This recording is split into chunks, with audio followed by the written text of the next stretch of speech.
guys, welcome. Today I will show you how to make this effect. It looks very nice, I think, and the method to make this is pretty simple, but not that simple. I will show you step by step. So let's go to geometry node, and here I need a grid instead of the cube. So here, a grid here. So we can see a grid here. Then I will distribute some points on faces, and we have the points. So next step, I will instance some curves on the points. But the method I use is a little bit different. Here I have curve lines. I will not use the instance on surface, and here I will use interpolate curve. So this node will output all the curves instead of the instance. I think maybe it has a realized instance inside this node. So here, the input, I will input this curve here to guide curve, and the point to points. So connect it to output. So we have many points. And if we check the spreadsheet here, we have splines instead of instance. So that's very good. Next step, I will add some noise effect to this curve. So I will use set position, and I give it a noise node here. Make sure you click here. We don't want it to be normalized because we want the values to be on negative and positive side of x, y, z axis. So here, I use mass vector here, turn to scale and connect to offset. So you will have this, and I think it's too strong, and I give 0.1, and it looks much better. But you can find that this effect is not good because we don't have enough points here. So we will use the resample curves, and the count I will turn to 50. So you have these curves, and I think this it's not that smooth. So I will tweak the numbers here, give scale 0.5. So that's much better, and I will change the length of the curve line to 5. So that makes this curve looks better. So this is the first step. We have the basic curves. And next step, I will make the like a spiral effect in the middle of these curves. So before we make that, we need to understand the principle. This is the principle. The R is radius. The T, you can ignore the T. Just put the Z-axis to replace the T here. So X and the Y, this value correspond with the value in the coordination in Blender. So let's go back here and make this effect based on that formula. So I will have position here and separate X, Y, Z, and I will use Z-axis to sine Z-axis and cosine Z-axis. So then I will have X and Y value. Then I will combine X, Y, Z to give it here, and then Z to Z. So we have a new vector.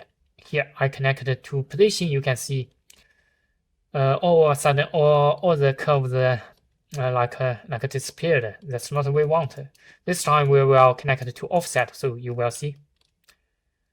And this effect looks much better, and I think it looks good. So next we will make this effect looks better, the frequency, the radius. First I will change the radius. So change it to multiply, and I'll connect this to a value. No, a value. This controls the radius. You can see. Next, I will change the frequency here. So also give it a value here. You can see frequency changed. So we are almost there. So you can tweak them to get what you want. And then you can find the curve looks not nice.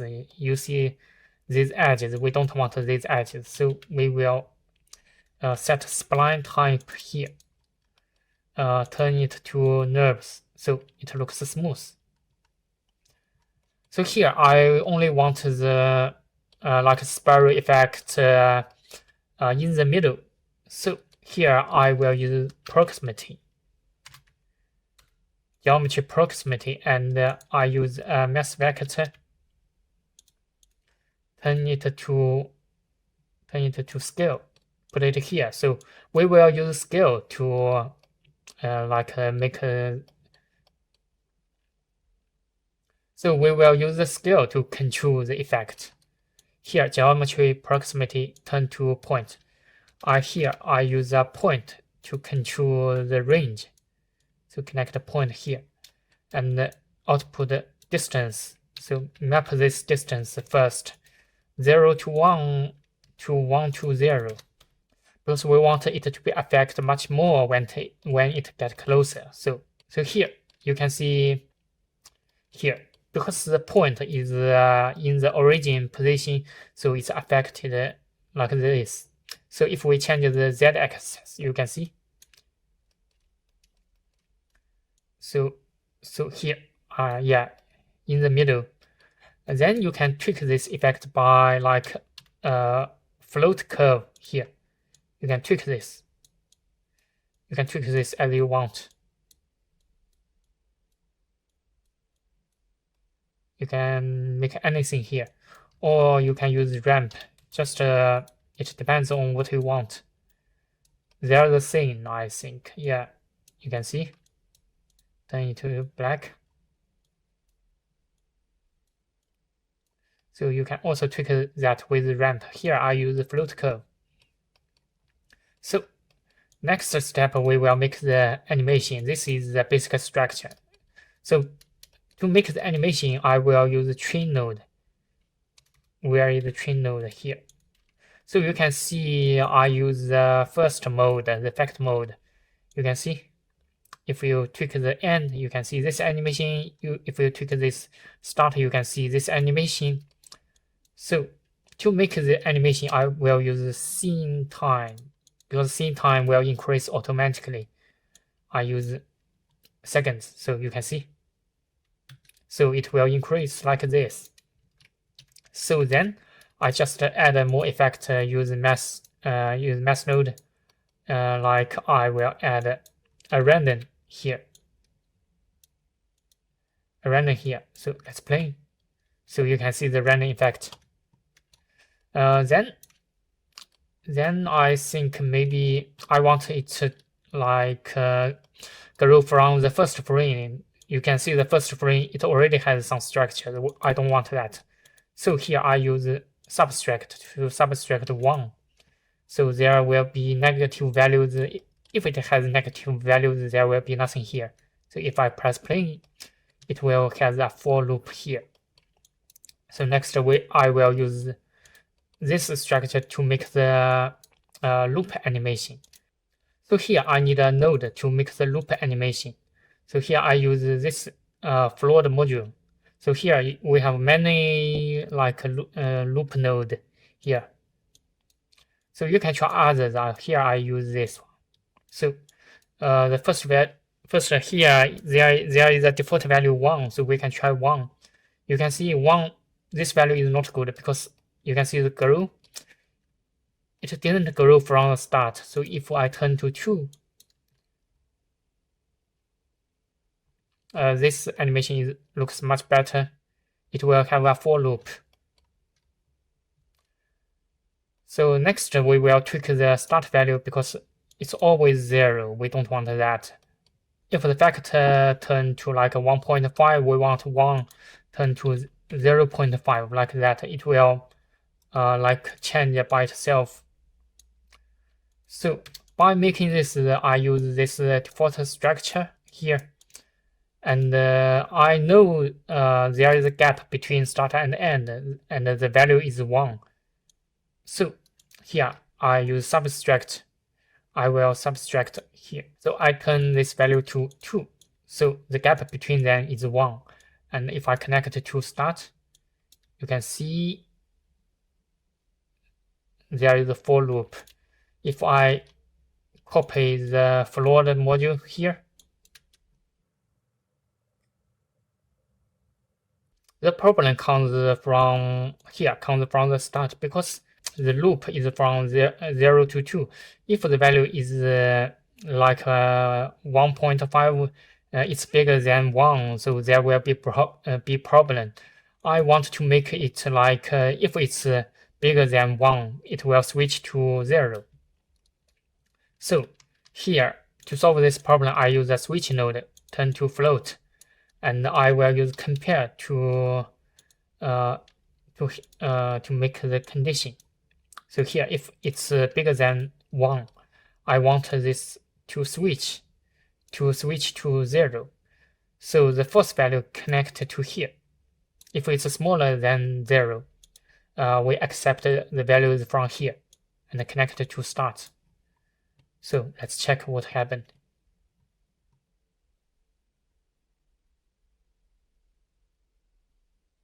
So there is a problem because we have clapped here, clapped to 0 to 1. So unclick this.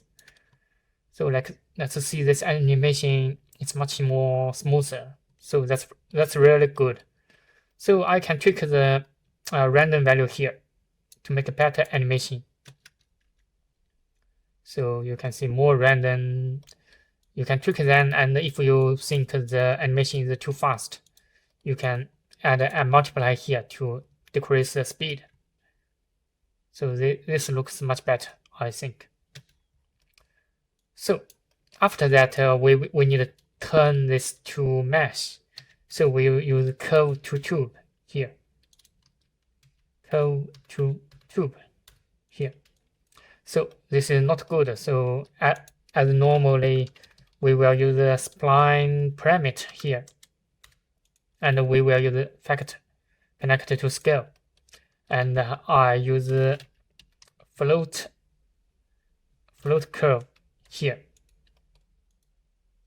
Take this value smaller so you can have this animation, and you play the animation, you will find there is something weird here. See?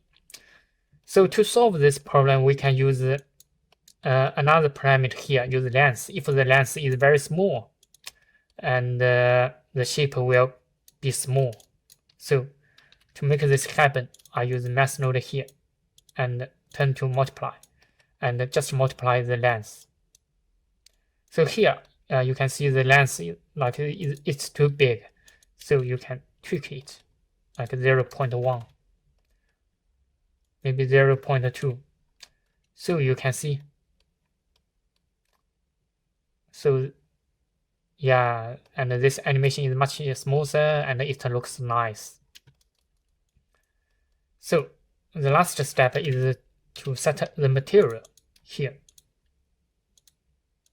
Okay, so let's go to shading. There is a very good thing that if you use curve to tube here, you can use this texture coordinate. You can use the UV here.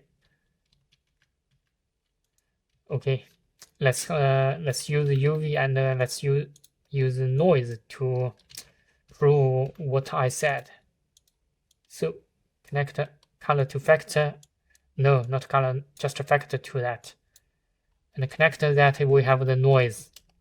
So if I change the y-axis, you can see it has UV because it like the noise change along these curves. And then we just check this value. You can have this black and white to make it obvious. You can see. So that's very convenient. So this is today's tutorial, and thank you for watching. If you like my video, please thumbs up. Thank you very much. Bye bye.